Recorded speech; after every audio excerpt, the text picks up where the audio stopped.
La première épître de Paul aux Corinthiens, chapitre 6. Quelqu'un de vous, lorsqu'il a un différend avec un autre, ose-t-il plaider devant les injustes et non devant les saints? Ne savez-vous pas que les saints jugeront le monde? Et si c'est par vous que le monde est jugé, êtes-vous indigne de rendre les moindres jugements? Ne savez-vous pas que nous jugerons les anges? Et nous ne jugerions pas, à plus forte raison, les choses de cette vie? Quand donc vous avez des différends pour les choses de cette vie, ce sont des gens dont l'Église ne fait aucun cas que vous prenez pour juges. Je le dis à votre honte. Ainsi, il n'y a parmi vous pas un seul homme sage qui puisse prononcer entre ses frères. Mais un frère plaide contre un frère, et cela devant des infidèles. C'est déjà certes un défaut chez vous d'avoir des procès les uns avec les autres. Pourquoi ne souffrez-vous pas plutôt quelque injustice? Pourquoi ne vous laissez-vous pas plutôt dépouiller? Mais c'est vous qui commettez l'injustice et qui dépouillez, et c'est envers des frères que vous agissez de la sorte. Ne savez-vous pas que les injustes n'hériteront point le royaume de Dieu? Ne vous y trompez pas, ni les impudiques, ni les idolâtres, ni les adultères, ni les efféminés, ni les infâmes, ni les voleurs, ni les cupides, ni les ivrognes, ni les outrageux, ni les ravisseurs n'hériteront le royaume de Dieu.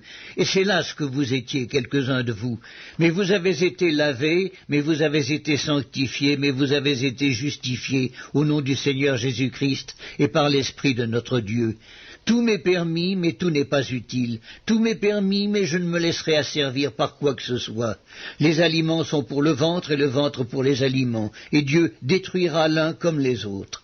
Mais le corps n'est pas pour l'impudicité, il est pour le Seigneur et le Seigneur pour le corps. Et Dieu qui a ressuscité le Seigneur nous ressuscitera aussi par sa puissance. Ne savez-vous pas que vos corps sont des membres de Christ? Prendrai-je donc les membres de Christ pour en faire les membres d'une prostituée? Loin de là.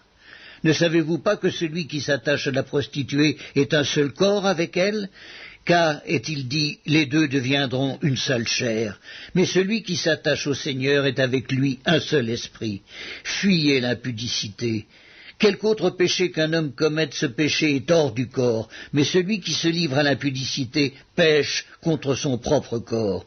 Ne savez-vous pas que votre corps est le temple du Saint-Esprit qui est en vous, que vous avez reçu de Dieu, et que vous ne vous appartenez point à vous-même?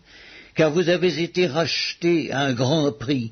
Glorifiez donc Dieu dans votre corps et dans votre esprit qui appartiennent à Dieu.